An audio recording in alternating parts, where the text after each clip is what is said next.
UP में बांदा के roadways bus stop पर रोडवेज चालकों परिचालकों के द्वारा ये आरोप लगाया गया है कि ड्यूटी पर हम लोगों को भेजा गया, लेकिन बीती शाम से अब तक खाने के लिए भोजन की व्यवस्था नहीं की गई है। हम लोग भूखे पेट कहां तक काम करें और संबंधित अधिकारियों से अगर कहते हैं तो वेतन काट लेने और नौकरी से निकाल देने की धमकी भी देते हैं। एक तरफ उत्तर प्रदेश की योगी सरकार कोरोना फाइटर्स अर्थात इस विषम परिस्थिति में सहयोग प्रदान करने वाले कर्मचारियों के साथ सहूलियत बरतने का निर्देश देती है, तो वहीं दूसरी तरफ बांदा के रोडवेज प्रशासन के द्वारा अपने कर्मचारियों को भूखे पेट ही काम पर भेज दिया जाता है। रोडवेज कर्मचारियों के हंगामा काटने के संबंध में अपना बचाव करते ARM परमानंद ने बताया है कि हाँ, अव्यवस्थाएं जरूर फैली हैं, क्योंकि इस जनपद में श्रमिकों को लेकर एक श्रमिक ट्रेन अधिक आ गई है, जिसकी जानकारी हमें नहीं थी, जिस पर अव्यवस्था फैली है। हालांकि हम लोग भोजन की व्यवस्था इनके लिए कर रहे हैं। ये चाहते हैं कि हम ड्यूटी कर रहे हैं, इस चीज में हम देश सेवा में लगे हुए हैं सब लोग, लेकिन हमको पेट के लिए रोटी तो मिले तब तो हम करें, और जब खाना ही नहीं मिलेगा तो हम कौन सी गाड़ी चलाएंगे और क्या काम करेंगे। हमें कम से कम खाना का इंतजाम तो किया जाए। ऐसे कह रहे हैं विभाग को 46,000 40,000 एक गाड़ी का मिल रहा है, उसको कह रहे हैं कि ड्राइवर को खाना मिलेगा, पीना मिलेगा, सब मिलेगा। यहाँ पर किसी कोई पूछने वाला नहीं, जो भी आता है गाड़ी निकालो चलो, गाड़ी निकालो चलो। कोई ये नहीं पूछता कि खाना आपने खाया कि नहीं खाया, कि आपकी व्यवस्था कुछ हुई कि नहीं। ये सुबह से खाना और पानी को लेकर सुविधाएं चल रही हैं और ड्राइवरों को सुबह शाम को बुला लिया जाता है। ना सुबह से कोई चाय की व्यवस्था ना खाने की व्यवस्था है। वैसे कितने घंटे हो गए आपको खाना नहीं दिया गया? हम लोग कल शाम को बुला लिया गया था। कल शाम को बुलाया गया था। कल शाम से हुआ कि ट्रेनें आनी है। अभी तक हो गया, अभी तक कोई वो नहीं हुआ है। इसके बाद जब सब लोग इकट्ठे हुए नारेबाजी हुई, तब जाके 10 बजे वहाँ से आए सिर्फ दिखाने के लिए कि देखो खाना आ रहा है। जहाँ भी रूट की बसें हैं दो ड्राइवर चलते हैं। इस समय खाली एक ड्राइवर जा रहा है। अगर गाड़ी खराब है, ड्राइवर अगर फोन करता है तो उसको बोला जाता है कि जहाँ गाड़ी खड़ी हो जाए खड़ी कर दो, कोई दिक्कत नहीं। हम ये चाहते हैं कि हमारे डिपो में कैंटीन चालू की जाए, भोजन की व्यवस्था की जाए। जो बाहर अदर डिपो की भी गाड़ियां आती हैं उनको भी भोजन मिले, और यहाँ जो कर्मचारी रुका हुआ है उनको भी भोजन मिले। कितने कर्मचारियों की समस्या है? लगभग 300-350 कर्मचारी हो। क्या वेतन आप लोगों को आया? वेतन जो भी आया है तो सुनने को ये मिला है कि वेतन का इंसेंटिव काट लिया गया है। वेतन तो अभी नहीं आया और लगभग 50% वेतन हम लोगों को मिलेगा। क्या बांदा प्रशासन द्वारा कोई आप लोग? बांदा प्रशासन द्वारा कोई व्यवस्था नहीं की गई। खाना मिला है, 100 पैकेट खाना मिला है। आज 4,000 कर्मचारी वो ट्रेन से आए तो लोग बाग, इसकी वजह से तहसील में भी काफी व्यस्तता रही। कोई हलवाई यहाँ पे मिल नहीं पाया, तो 100 पैकेट खाना मिल के सब लोग ड्यूटी पे गए। फिर 50 पैकेट और खाना लेकर आए। इनका आरोप है कि कल रात से काम कर रहे हैं, खाना तो अभी तक नहीं, कल शाम को भी खाना मिला है। कल शाम को भी तहसील से लेकर आया था। आज भी खाना 100 पैकेट पहले लेकर आया, अभी भी 50 पैकेट लेकर आया खाना। पानी की व्यवस्था है? पानी की व्यवस्था चालू है। अब आप है ना खुद ही ऐसा मतलब देख लीजिए, थोड़ा ठंडा पानी ये है कि ज्यादा इस्तेमाल हो रहा है, इसलिए ठंडा नहीं हो पा रहा है। नहीं, लैट्रिन है, सब कुछ है, सब कुछ सुविधा है। सुविधा सफाई नहीं है, सारी सुविधा खराब पड़ी है। तो देख लीजिए ना सामने वो पानी आ रहा है कि नहीं आ रहा, देख लीजिए, टॉयलेट देख लीजिए सब। धर्मनगरी काशी में लॉकडाउन के कारण काशी विश्वनाथ मंदिर को बंद कर दिया गया। भक्तों के प्रवेश पर पूरी तरह से रोक लगा दी गई थी। ऐसे में प्रशासन अब भक्तों को ऑनलाइन दर्शन कराने की योजना बना रहा है। बता दें कि लॉकडाउन के कारण काशी विश्वनाथ मंदिर के कपाट 20 मार्च से बंद हैं। मंदिर में भक्तों के प्रवेश पर पूरी तरह से रोक लगा दी गई है। ऐसे में प्रशासन ने अब भक्तों को ऑनलाइन दर्शन कराने के लिए मोबाइल ऐप तैयार करवाया है। वहीं कमिश्नर दीपक अग्रवाल ने बताया कि कोरोना वायरस के कारण चल रहे लॉकडाउन की वजह से मंदिर बंद है। ऐसे में भक्तों के लिए एक नई व्यवस्था शुरू करने की तैयारी की जा रही है, जिसके तहत भक्तों को ऑनलाइन दर्शन कराया जाएगा। 3 दिन बाद ऑनलाइन दर्शन की ये सुविधा शुरू हो जाएगी। इसके अलावा ऑनलाइन ही विशेष अनुष्ठान भी भक्त करा सकते हैं। इसके लिए एक शुल्क निर्धारित किया जाएगा। कमिश्नर दीपक ने बताया कि शुल्क जमा करने के बाद इस सुविधा का भक्त लाभ उठा सकते हैं। हम लोग एक प्रयास पहले भी कर रहे थे, जब ये कोविड-19 का कोई ऐसी बात नहीं, तो उस समय भी हम लोगों ने पूरा अपना शुरुआत करीब कर दी थी कि हम लोग न सिर्फ देश में बल्कि विदेश में बैठे हुए जितने भी हमारे काशी विश्वनाथ में श्रद्धा रखने वाले लोग हैं, उनके लिए एक प्लेटफॉर्म हम लोग तैयार करें जिसमें वो अपने घर बैठे ही बाबा विश्वनाथ के दर्शन भी कर सकते हैं। न सिर्फ दर्शन कर सकते हैं, लेकिन अगर वो चाहें तो रुद्राभिषेक या विशेष आरती में भी घर बैठे ही शामिल हो सकते हैं।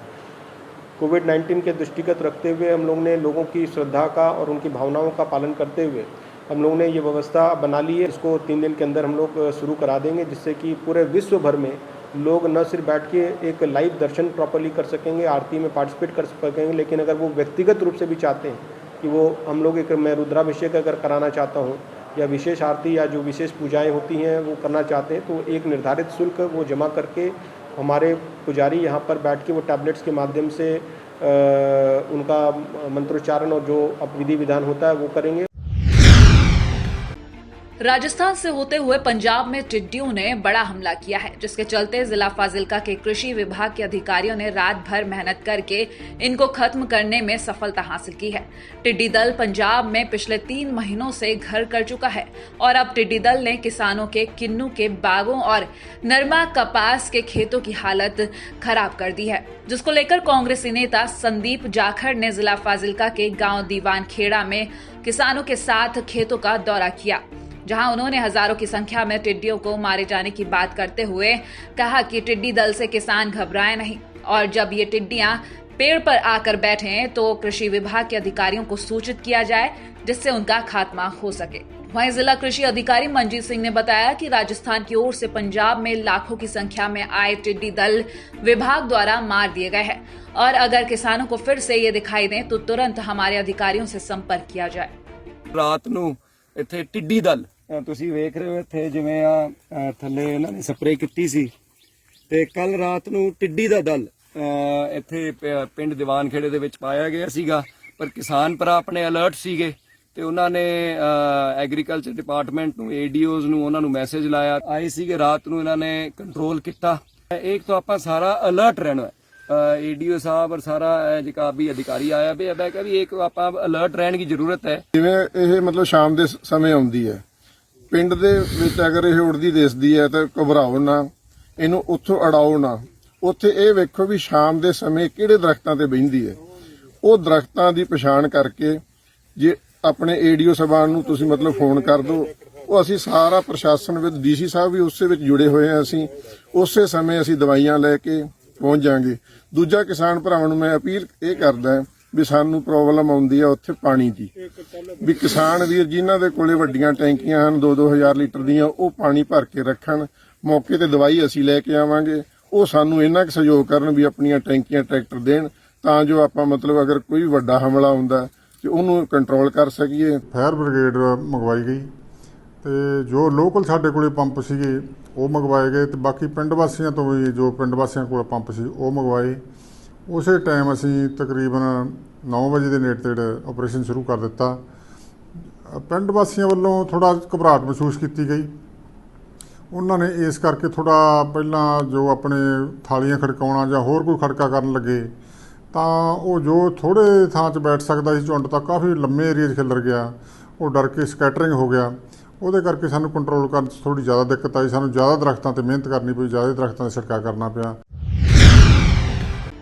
हरियाणा के अंबाला से पंचकुला के लिए बस सर्विस शुरू कर दी गई है। ऑनलाइन बुकिंग के चलते आज पहले दिन सिर्फ 4 यात्री ही पंचकुला के लिए सफर करने के लिए पहुंचे। इसके अलावा कैथल करनाल के लिए बसें अभी नहीं चली हैं। रोडवेज का कहना है कि मांग के अनुसार बसें बढ़ाई जा सकती हैं। पहले दिन अंबाला से पंचकुला के लिए सिर्फ एक ही बस गई, जिसके लिए 5 यात्रियों ने ऑनलाइन बुकिंग करवाई थी, जिसमें 4 यात्री ही सफर करने के लिए पहुंचे। इसके अलावा कैथल और करनाल के लिए अभी कोई भी बस नहीं गई, जिसका कारण बुकिंग ना होना बताया जा रहा है। बता दें कि अंबाला से कैथल, करनाल और पंचकुला के लिए 2-2 बसें चलाए जाने के आदेश हुए हैं। अंबाला से बस जाने का समय 8 से 11 बजे का तय हुआ है। वापसी 3 बजे की रखी गई है, लेकिन ज्यादा लोगों तक इसकी जानकारी ना पहुंचने के कारण सिर्फ 4 यात्री ही पहुंचे और पंचकुला के लिए हरियाणा रोडवेज की बस रवाना हुई। मैं पंचकुला जा रहा हूँ।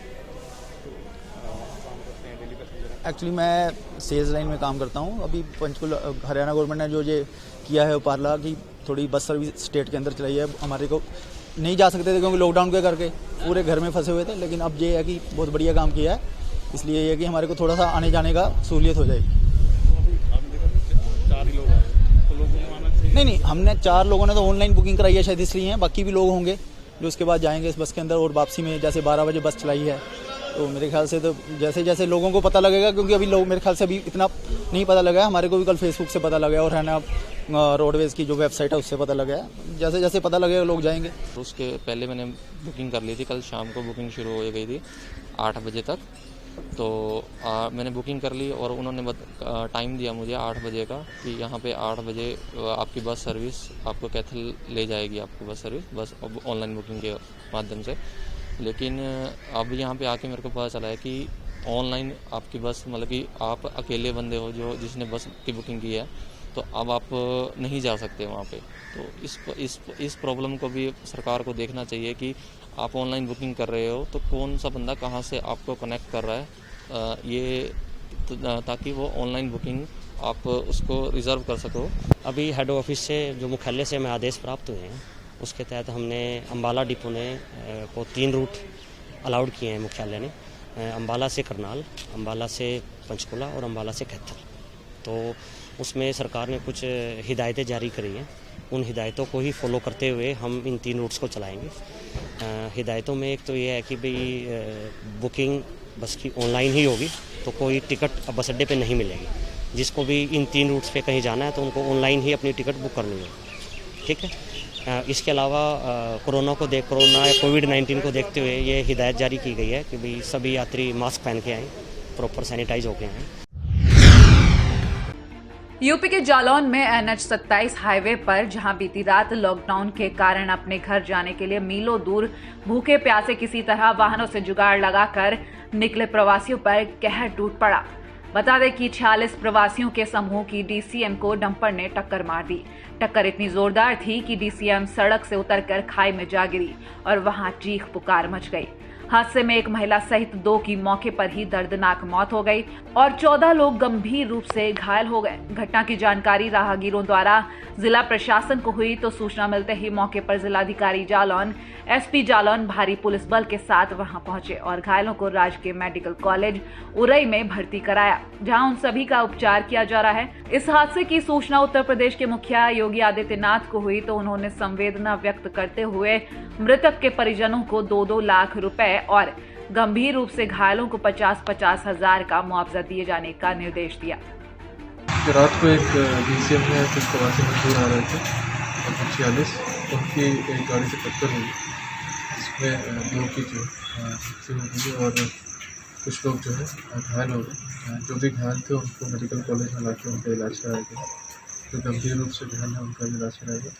माननीय मुख्यमंत्री जी को इसकी सूचना दी गई है। उन्होंने घोषणा किया है कि जो भी मृतक है उसको 2 लाख रुपये की अभी मुआवजा और जो भी गंभीर रूप से घायल है उनको जो है 50,000 रुपये जो है दिया जाएगा। साथ ही साथ इन लोगों के लिए UPSRTC की बस भी हम लोग कर रहे हैं कि वो अपने घर तक पहुँच सके। और जौनपुर जनपद के जहाँ के रहने वाले हैं वहाँ भी हम सूचना कर रहे हैं, तो वहाँ भी जो सरकारी स्कीम से इनको लाभ मिल सकता है वो जो है। यूपी में बरेली की रामगंगा नदी में डूबने से 2 सगे भाइयों की मौत हो गई। 10 और 12 साल के दोनों भाई रामगंगा में नहाने गए थे, तभी नदी में डूबने से उनकी मौत हो गई। दोनों भाइयों की मौत की सूचना मिलते ही परिवार में कोहराम मच गया। 10 साल का अभिषेक और 12 साल का पातीराम दोनों सगे भाई थे और दोनों ही रामगंगा गए हुए थे। दोनों भाइयों ने पुल से नदी में छलांग लगाई, लेकिन वो वापस नहीं निकल सके। बच्चों के पिता ने बताया कि ये दोनों बच्चे प्राइमरी स्कूल में 3री कक्षा में पढ़ते थे। ये बच्चे क्या मैं घर पर ये बच्चे लेकर ये जो है बाहर, तो इन्हें कहे कि मैं आ रहे हैं और ये पहुँचे जाए धीरे धीरे गंगा जी पर जो है। तो बच्चे 3 है तो उनने जो है एक बच्चा ने वो बोलो कि मैं ना फलांगेंगे और इनने छलांगे कने मारी थे, दूसरे उन्हें मारी, वो गड्ढा पर वो उसी में जो है फिर आए ही ना उछल के उसी में रही है। तो कितनी उम्र है दोनों बच्चों की? एक की 12 साल की है, एक की 10 साल की है। पढ़ाई वगैरह हाँ पढ़ते थे स्कूल में। कौन सी क्लास में? जे तीसरे में है जी। किस स्कूल में पढ़ते हैं? प्राइमरी कर गए ना। आप क्या करते हैं? हम ही रिक्शा चलाते हैं जो है। राजस्थान के जयपुर में सांसद और पूर्व केंद्रीय मंत्री कर्नल राज्यवर्धन राठौड़ ने बताया कि कोरोना संक्रमण में इस मुश्किल दौर में हमें संक्रमण से लड़ना है, न कि संक्रमितों से। कोरोना वायरस जाति या धर्म नहीं देखता, बल्कि एक साथ सामूहिक प्रयत्न से हम इस संक्रमण को काफी हद तक रोक सकते हैं। ये बातें मुख्यमंत्री अशोक गहलोत के साथ सांसदों और विधायकों की वीडियो कॉन्फ्रेंसिंग बैठक में कही गई और साथ ही साथ कहा कि प्रवासी श्रमिकों के राज्य में आने को लेकर रोजगार उपलब्ध करवाने और कोरोना संक्रमण की रोकथाम हेतु कई सुझाव दिए गए हैं। साथ ही ये भी कहा गया कि प्रवासी श्रमिकों को को उनकी योग्यता अनुसार कार्य दिया जाना चाहिए। और अब चूंकि मानसून का समय आने वाला है तो हम नरेगा के माध्यम से जल संरक्षण और वृक्षारोपण जैसे विभिन्न परियोजनाओं को चलाकर हम अपने प्रकृति संरक्षण के दायित्वों का भी निर्वहन कर सकते हैं। लॉकडाउन के चलते देश भर में मजदूरों का पलायन जारी है। कहीं मजदूरों का समूह बैलगाड़ी से जा रहा है तो कहीं ये काफिला पैदल ही चल दिया है। कोई युवा है तो साइकिल पर ही निकल गए हैं। इन मजदूरों के समूह को भोजन की व्यवस्था की परवाह तक नहीं है। कहीं भोजन मिलता है तो खा लेते हैं, नहीं मिलता तो भूखे पेट ही हाईवे पर चले जाते हैं। आज हम आपको राजस्थान के झालावाड़ जिले से गुजर रहे नौजवान साइकिल सवार मजदूरों की दास्तान बताएंगे, जो 1500 किलोमीटर अपने घर पंजाब जाने के लिए मध्य प्रदेश से निकल पड़े हैं।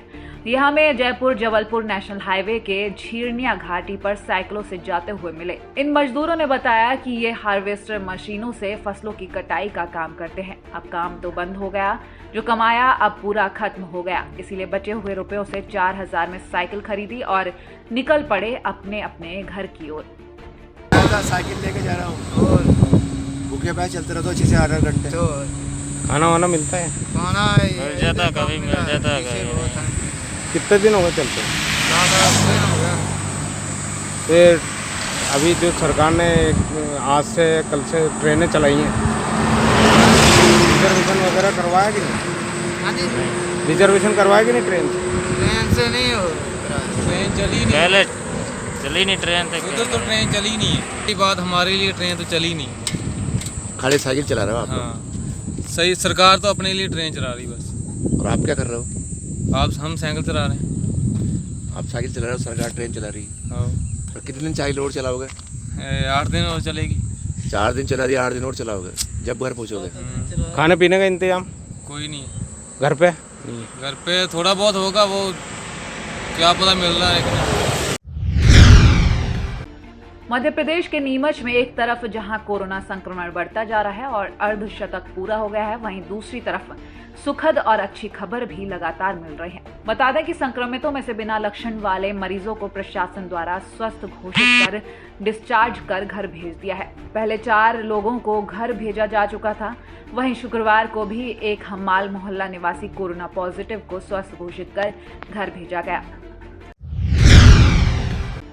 राजस्थान के कोटा में जेके लोन मातृ एवं शिशु चिकित्सालय में इन दिनों कोरोना संरक्षण के खतरे को देखते हुए अस्पताल के ओपीडी को रैन बसेरे में संचालित किया जा रहा है। जेके लोन अस्पताल में 5 गर्भवती महिलाओं के कोरोना पॉजिटिव के बाद से ही अस्पताल प्रशासन अपने स्टाफ को लेकर चिंतित नजर आ रहा है। अस्पताल में आने वाले मरीजों के तीमारदारों के रुकने के लिए अस्पताल परिसर के अंदर ही रैन बसेरा संचालित है। अस्पताल प्रशासन द्वारा वहां कोरोना वायरस अस्पताल के ओपीडी को रैन बसेरे में शिफ्ट किया हुआ है। बता दें कि मार्च महीने से ही रैन बसेरे में डॉक्टर मरीजों को देख रहे हैं। यहाँ 3 शिफ्ट में डॉक्टरों को लगाया गया है, जिसमें सुबह के समय 2 डॉक्टर, दोपहर के समय में 1 और रात्रि के समय में 1 डॉक्टर की ड्यूटी रहती है। आप देख लो कि पेशेंट से दूर से ही अपन बात करते हैं। जो भी एडमिट वाला होता है उसको एडमिट करते हैं तो फिर अंदर वार्ड में जाता है। दूसरा, अगर कोई आइसोलेटेड ऐसे एरिया से आता है जहाँ रेड जोन है ज़्यादा ही, फिर उसका आइसोलेशन वार्ड अलग से बना हुआ है नीचे। इन बच्चों को या उन माताओं को, प्रसूताओं को, सबको नीचे ही रखा जाता है। हाँ, 2 मॉर्निंग में रहते हैं, एक दोपहर को, एक नाइट में रहता है। और अंदर आईपीडी के लिए अलग व्यवस्था होती है। वहाँ रेजिडेंट और फैकल्टी और जितने भी हैं वहाँ भी नाइट, मॉर्निंग, नाइट, इवनिंग सब चलते हैं, सेम ही चलते हैं।